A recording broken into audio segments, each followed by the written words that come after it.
Welcome back everyone for some more Apollo Justice, Ace Attorney here on Nintendo Switch. And we're ready to go back 7 years ago to that fateful day and that fateful case where Phoenix Wright loses his attorney's badge.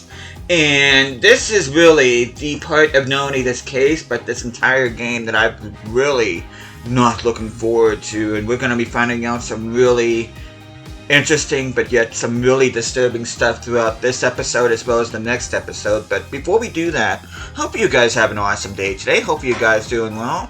So without further ado, let's take a trip to the past.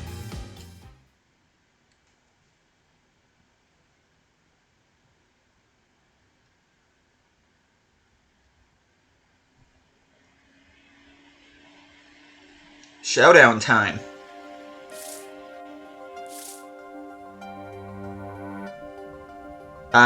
I lost. It's only a game of poker. A game I've played for a long time, and only lost twice. Who was the first? The man I killed, of course. Well, it seems I've found the partner I've been looking for all along. Over a game of cards? Why, yes. Over a game of cards.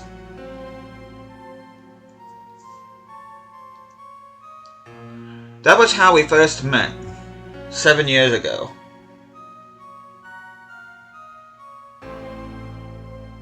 Seven years earlier, Phoenix Wright's final trial.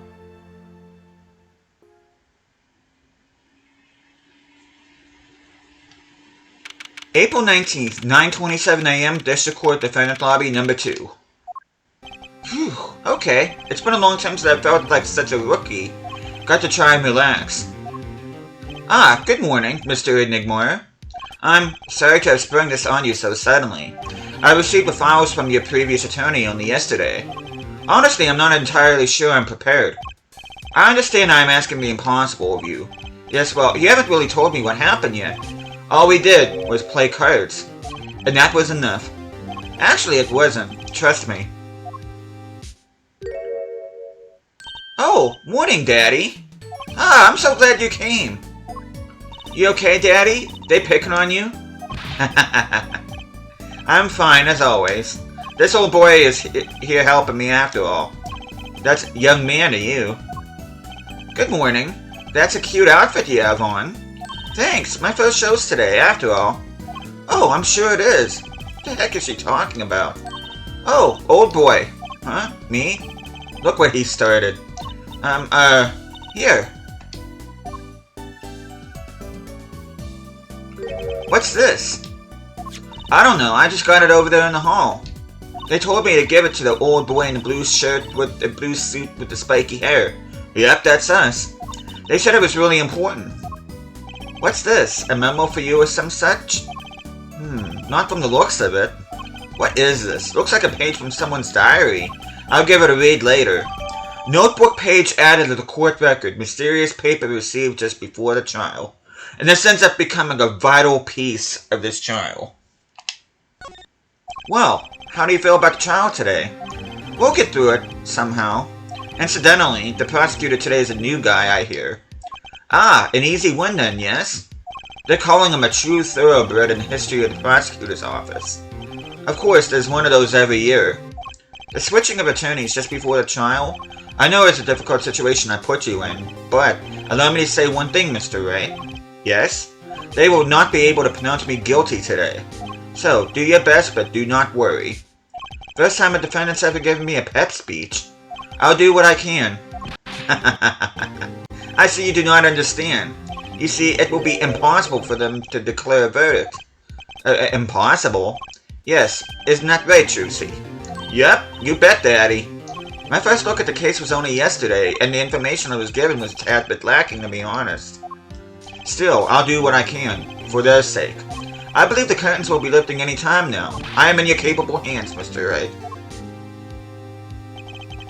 My client is Shady Enigma, known to the world as Zach Gramarye, a wildly popular magician, star of troupe Gramarye. His mentor, Magnifi Gramarye, was a rare breed of magician. He single-handedly ushered in a golden age of stage magic until he was shot dead. And Zach Gramery is the suspect. April 19th, 10 a.m. District Court, Courtroom Number 7. Court is now in session for the trial of Shady Enigma. The defense is ready, Your Honor. Is the prosecution ready? I was just thinking, is this what all the fuss is about? Bit of a buzzkill, really. Buzzkill? Is this some new kind of crime? One of the worst. This is a trial, yeah? Where are the sweaty palms, the pounding hearts? A Gaviner's concert's got 10 times the thrill this gig's got. Who were you again? Clavier Gavin. I came to get the party started. Legally, yeah? Gavin, defense attorney Christoph Gavin's. Ah, figures my bro's more famous than this part of town. Clavier Gavin, lead singer for the mega hit band The Gaviners. You're out of your league, rock boy. I know what you're thinking. You're out of your league, rock boy. True, my debut single, 13 Years Hard Time for Love, went platinum overnight. But that's just a hobby to me compared to this, yeah? Talkative, aren't you? I like your affected Euro rock accent, by the way. I'm just getting warmed up, Air Attorney Ray. Perhaps you would be so kind as to fill us in on the case? Octung, baby. Time to call out their opening act. Which, by the way, Octung Baby is the name of the U2 album. What was his name again? Ah, yes, Detective Gumshoe. Hit it. Hey there, Gumshoe. Haven't seen you at all this game. And you are? Hey, you were the one who called me up here, sir. Name's Dick Gumshoe. I'm a homicide detective down at the precinct. Detective Gumshoe, long time no see. Hey, you. Huh? Me? Today's the day, pal. Today I win and you lose. I got confidence in my testimony today. See? What? You normally lack confidence in your testimony. Hey, detective, this is my stage. Can the antics. Huh? All this hey-youing and such. And I could care less about your history together. Ugh. Poor Gumshoe. Very well, Detective Gumshoe, of your word. Please tell us about the case at hand. It happened 6 days back in a room at the General Hospital. The facts are as simple as they come. Here's the crime scene. The victim was a patient asleep in a hospital bed. The killer comes in, puts a pistol to his forehead, and bam, lights out. Them's the facts. Not so long ago, the victim, Magnifique Gramery, was a famous man. He had the entire country under his magical spell, as it were. Ah, yes, the great magician. He retired years ago, though. Say the name Magnifique to one of my generation, and you'd be lucky to get a blank stare. Yes, though I'm sure the youngsters today know his disciples even better. I dare say Troop Gramery has made quite a name for themselves. Anyhow, the retired Magnifique has been in the hospital for the last year. What was it? Malignant tutor or something? Doing something to his liver, I think. Yeah. Malignant tumor, perhaps? In other words, he had liver cancer. He had only 3 months left to live, in fact. Magnifique's chart added the court record, diagnosed with a malignant tumor, given 3 months. The facts do seem simple enough, but something's not right. The victim was already climbing a 3-month stairway to heaven. Why not wait for him to knock on heaven's door? Sounds like a Guns N' Roses song. Why shoot him? I wouldn't have put it quite so lyrically, but it's true. Why make the effort to commit murder when the victim was about to die? Incidentally, the victim had a serious case of diabetes. Diabetes? In fact, he was about to shoot up with insulin when he was shot with a pistol. The syringe was found at the crime scene. Chronic diabetes and cancer. As much as it pains me to say it, the victim was clearly at the end of his life. Small syringe added to the court record used for administering insulin shots has been washed and shows no sign of use. I believe the question before us is clear then. Why did the killer have to shoot this dying man? What reason could he have had? Very well, Detective. Perhaps you can enlighten us as to the circumstances of the shooting. Yes, sir. Witness testimony. The circumstances. Actually, the victim kind of ordered the defendant to do him in. Oh, this is the classic music, too. A few days before it happened, the victim sent a letter ordering his own murder. The defendant did what was asked of him and shot the old man in the forehead. The bullet was fired from the pistol found at the scene, no doubt about it, and the pistol definitely belonged to the old man, sir. What? You're saying the victim ordered his own shooting? Those are the facts. I have here the letter in question. Whoa. That's dark. McAfee's letter added the court record, letter asking Zach to shoot him. Very unusual indeed, although could such a thing as a letter really cause one to pull a trigger, I wonder? I believe the answer to that question can be found at the end of the letter. Ah, you cannot refuse, and we both know the reason why. Detective Gumshoe, can you explain this to the court? Unfortunately, even the defendant won't say a peep about that bit, sir. One thing bothers me about this. Why didn't he just say 11? Why have him come at 11:05 without some specific reason? The devil was in the details, there, attorney. Well, was there some reason? As it turns out, there was. Every night for a half hour, starting at 11, the victim, McAfee Grammary, was given an IV. An IV? There it is in the picture, off to the side of the bed. At 11, the doctor would come and set up the IV. 30 minutes later, he would come back with the empty bag. This happened every night without fail. So that was the only time they could meet without the chance of an untimely interruption. During his IV. Very well, shall we begin? We're gonna go ahead and save, like we do before every cross-examination.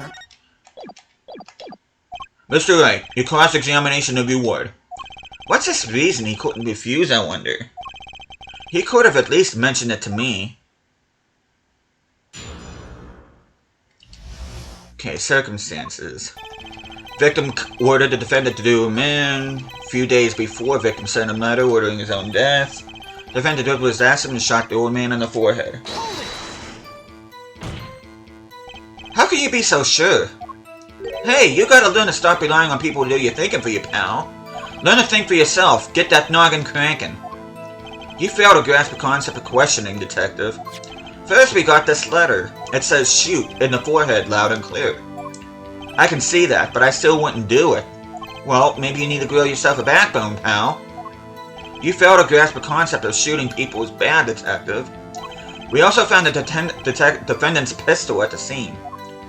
Traces of gunpowder residue shows that it had been fired recently. Well, Mr. Wright? As far as I can tell from looking at this photo, there seems to be no issue with the prosecution's claim. The photo, maybe there's something in there I can use. So they're saying the defendant shot the victim in the forehead. I think there's a hole in the prosecution's argument. Clearly, Mr. Enigma, well, he shot something else. And I'm not sure if you guys can spot it or not. Looking at this photo, another possibility occurs to me. Yes?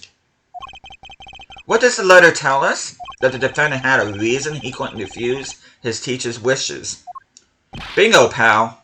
That's why the defendant popped him one in the forehead. Oh, the defense disagrees.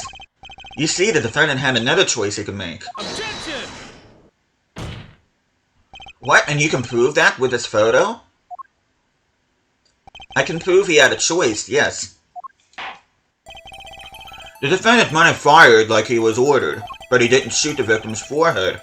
Well, let's hear what you're thinking, Mr. Wright. If he didn't shoot the victim's forehead, what did the defendant shoot? I'm sure you guys noticed this. You got a good old bullet hole right in Mr. Clown's forehead right here. The clown doll. Take a closer look. See? It's been shot in the forehead too. Ah, there's a hole in its forehead. Yes, and a hole in the prosecution's claim. Objection! Huh, and I suppose you have a reason as to why he'd shoot the clown doll? He didn't just shoot the doll, he shot the doll's forehead. His forehead? Ah! Let's read the orders once more, shall we? You will shoot one shot square in the forehead. Which is exactly what he did. he shot the clown doll square in the forehead. The defense has raised an intriguing possibility. That hole in the clown's forehead, it definitely looks like it was shot. Bailiff, send someone to investigate this matter. Objection! I admit, I'm impressed, but I expected nothing less. Still, this doesn't mean he didn't shoot the victim. Objection! Perhaps he did have to shoot a forehead. Perhaps he did have to shoot a forehead as ordered, but the letter says nothing about whose forehead. This was the only way he had to follow his orders without taking a life. The bullet hole in the clown doll's forehead does demand an explanation. It might very well be a clue, yet Prosecutor Gavin is right. It alone does not prove the defendant's innocence. You cannot say for sure the defendant didn't shoot the victim. So sorry, Mr. Wright. How sad it is to see the mighty fall. How sad it is to see the novice's overconfidence. He doesn't realize just how big this little hole is going to get. Detective Gumshoe, please take this newfound fact into account as you continue your testimony. So what if he shot the clown? He still shot the victim, pal. We're gonna ignore that for now. But we're gonna go ahead and press this statement. The bullet was fired from the pistol found at the scene, no doubt about it. You mean this pistol? The one in the crime scene photo? That's the one. It's a funny looking gun, so there's no mistaking it. We compared the bullet taken from the victim's skull with the bullet fired from this gun. The rifling marks and the bullets were a perfect match. So, you verified the murder weapon, in other words? You bet we did. Okay. And we're also going to press this statement as well. Why are you so certain? What power sand has your head been stuck in all this time, pal? You never heard of Zack and Valance quick draw shoot 'em? Huh? What's that? One of the defendant's specialties. Zack and Valance stand on either side of a girl. Then, they shoot. But the bullets don't hit her. Instead, they hit everything else on stage. This was one of the pistols they used in this show. Got a great design, huh? The kids love it. Many boys and girls joined the police because of that pistol, I hear. You know, that would explain a lot about the police force. Sheriff Grammarly stopped doing that act a while ago. The old man held on to that pistol ever since. The court would like to see the pistol in question. You got it, sir. Here she is. Wow, this truly is a blast from the past. It's a stage pistol for magic shows, see? But it can fire real bullets. It looks like so much bigger in real life than on TV. Yeah, but it can only hold one round. By the way, the pistol's firing chamber is empty. And it shows traces of having been fired recently. So, were any fingerprints found on the gun? Unfortunately, no. Of course, the defendant is known for wearing gloves. We might say that a lack of fingerprints is, in fact, a fingerprint of its own. Aha! Intriguing point. Well made.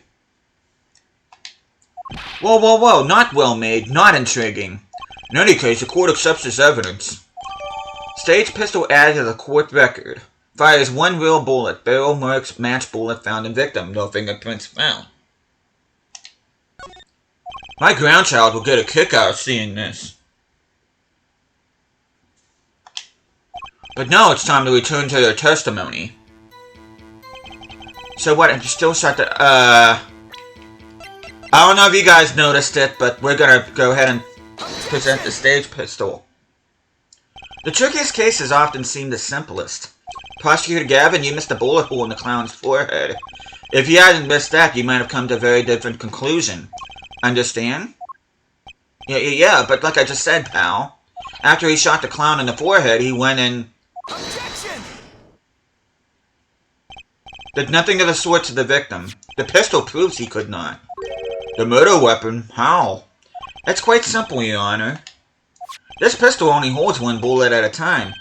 Ah. If he had shot the clown in the forehead, he couldn't have shot the victim too. Objection!